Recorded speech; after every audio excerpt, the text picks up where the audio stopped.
बघा मी बाबाला बोलवलंय, डायनासोर बाबाला. बघा ना कसला डेंजर आलाय डायनासोर बाबा. राव काय करायचं बाबा लोक डेंजर बाबा लोक राहते. बाबा कोण तुम्ही? तुम्हाला कोण बोलवलं? मी बोलवले डायनासोर बाबाला.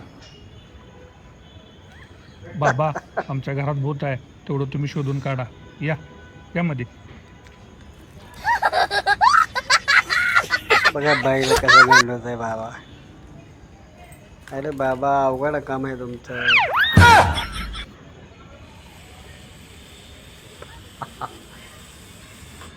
ही भूत येते कधी? रात्रीचे येते, जोरात कानाखाली चापट मारून निघून जाते.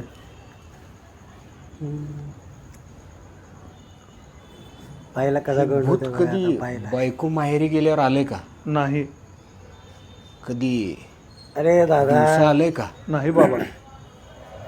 बालका किती फसवायचा. काळजी करायची काही एक गरज नाही.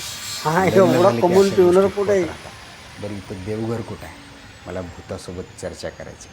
आणि सगळ्यात महत्वाची गोष्ट, बाबाचं डोंग नको घेऊ. रोज बाबा लोक सतत लय देवपूजा हाणतील. करतो. तो माझ्यासोबत हा राहणं अत्यंत गरजेचं आहे. बाबाचं डोंग ये, घेतलं ना तू जागो हे बाबासोबत. बाबा झालेलं लोक लय हाणतील बघा. बाबा झोपल्यावर त्यांनी लय मोठमोठ्यानं बोलतात, मग माझी झोप होत नाही म्हणून मी त्यांना कानाखाली लावते. मधला कोणी त्यांना असं वाटते की घरात भूत आहे. बघा बघा. मला माहित होतं ह्या घरातली मंजुलिका तूच आहेस. कावळे. थांब तुझ्या नवऱ्याला सांग. नको बाबा नको. अहो मी जर त्यांना सांगितलं असतं तर त्यांना वाईट वाटलं असतं, आणि जर दुसऱ्या खोलीत जाऊन झोपले असते तर संशय आला असता. आणि बाबा शेवटी झोप पण महत्वाची आहे ना. अवघड आहे. बाबा ही घ्या तुमची फीज, आणि काय झाले ते सांगा ते की. तर म्हणतो ना बालका भूत मंजुलिका कुठल्याच्या तुझ्यावर खूप बाबाच्या प्रेम करते. डोंग्यापणामध्ये म्हणून तुला ती बाई दुसऱ्या लोकांनी एवढा हे स्त्रीसोबत पाहू होतात ना. शकत नाही.